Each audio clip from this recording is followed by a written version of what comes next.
waxaa magaalada Birmingham ee gobolka West Midlands UK lagu qabtay kulan ay isugu yimaadeen jaaliyada Khaatumo ee gobolkan. Kulankan oo ay ka soo qayb galeen odayaasha aqoon-yahanada iyo waxgaradka bulshada reer Khaatumo ayaa waxa hogaaminayay gudoomiyaha guud ee jaaliyadaha Khaatumo Engineer Mohamed Jibril iyo gudoomiyaha jaaliyada Birmingham Mudane Asad Cabdi Xamiid. Kulankan oo ay jaaliyadu ku cadaysay mowqifkooda ku aadan shir dhawaan ka dhacay magaalada Muqdisho oo lagu sheegay inuu hordhac u yahay shir kale oo lagu qaban doono magaalada Buuhoodle. kulankan ama shirkani jaraa'id ee jaaliyadu si cad u qeexday in aanay ku waafaqsanayn wixii ka soo baxay shirka xamar cidna aanay ku matalin shirkaasi oo ugu horreyn waxa ka hadlay kulanka gudoomiyaha guud ee jaaliyadaha Khaatumo Engineer Mohamed Jibril waxa halkan maanta kulankan warsaxaafadeedka qabanaya jaaliyada Birmingham si cad ayay u cadeeyeen dhammaanba jaaliyaduhu ama jaaliyada Birmingham ee aan la joogo mowqifkooda ay ka taagan yihiin xaaladaha deegaanka ka jira iyo hawlaha soconaya ee aynu kulligeen ka daragsanahay meediyahana kala socono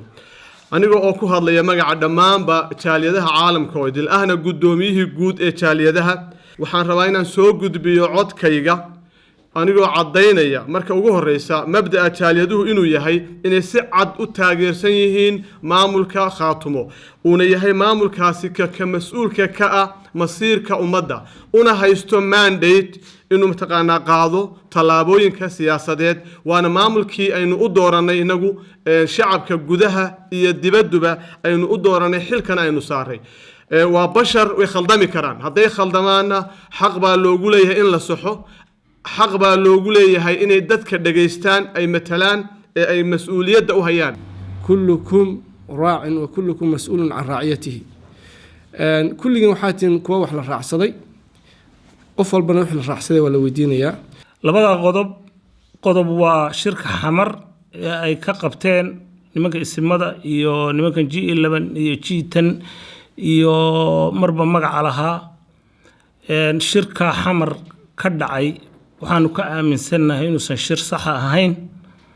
in uu yahay shir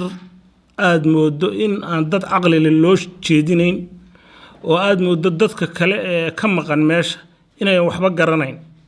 shirka maanta laga soo saaray dhulbahanta shir la isugu yeedhaya dhulbahanta dawlad buu lahaa meel buu ku tashaday intuu noolaa ama jiray ama aan anigu maqlay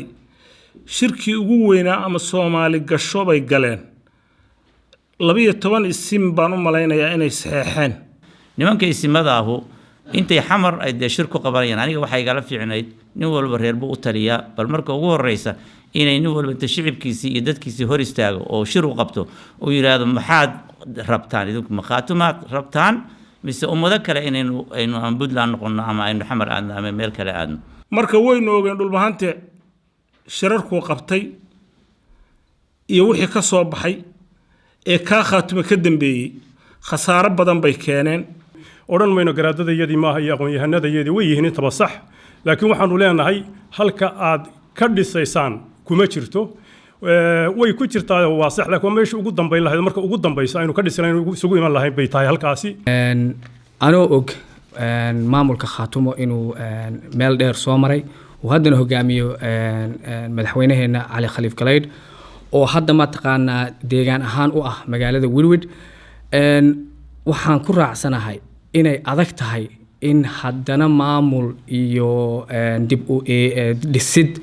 يو شرع السب أي كو أتكانيسو تتكن كنا الديجان مدن قبل الSSC أو معركة السفر دير وجسوا شرع إن مرمون هلان معمول waxa kale oo jaaliyadu si cad u cadeysay inay taageersan yihiin wada hadalka u dhaxeeya maamulka Khaatumo iyo Somaliland sidoo kale waxay ku baaqeen in aan dagaal iyo foodo cusub loo horseedin deegaanada SSC dagaal yaan buuxda la gelin dhibaatada halayaan iska ilaalino aynu gacmaha is qabsano Buuhoodle wada ogtihiin maamulka Khaatumo ee hadir jira waxa weeye wuxuu rabaa in uu keeno wanaag iyo barwaaqo iyo hay'ado iyo nidaam dadkii dhintay ee Buuhoodle ku dhintay ee faraha badnaa ee dagaalkii SSC ku dhintayna Khaatumo waxay rabtaa in ay ku jirto wada hadallada ka socda waqooyi oo meel la saaro marka hore inta shardhicin in horta arinta meel la saaray raban Khaatumo inta wada hadal dhicin halkan maanta waxa ka dhacay shir weyn oo muhiim ah isugu yimaadeen dhamaan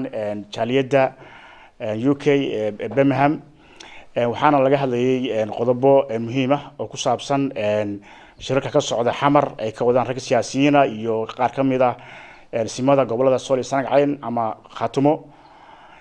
iyo taageero loo muujiyay maamulka Khaatumo ayaa halkan lagu qabtay haddii aan dib ugu noqdo dabcan wixii la yiri waa la yiri shirka ka dhacay xamar khiyaarta isimada iyo siyaasiyiintu ay isugu yimaadeen waa laga wanaagsanaa kulley in xamar la tago oo halkaas shir laga qabto kulley shirkida wuxuu ku soo dhamaaday natiijada ay dhashay waanu arkaynay haddii gobollada dadka ku nool reer Khaatumo ay wada hadal la fureen Somaliland waxaan maraynayaa de federaalkuba way la fureen wada hadal Somaliland marka wax mancinaya in Khaatumo ay Somaliland la hadasho anigu de garan maayo keesku maaragtay halka waxyaabaha la isaga soo indhatirayo ma garanayo Somaliland waa dad Soomaaliyeed oo kamid ah Soomaalidii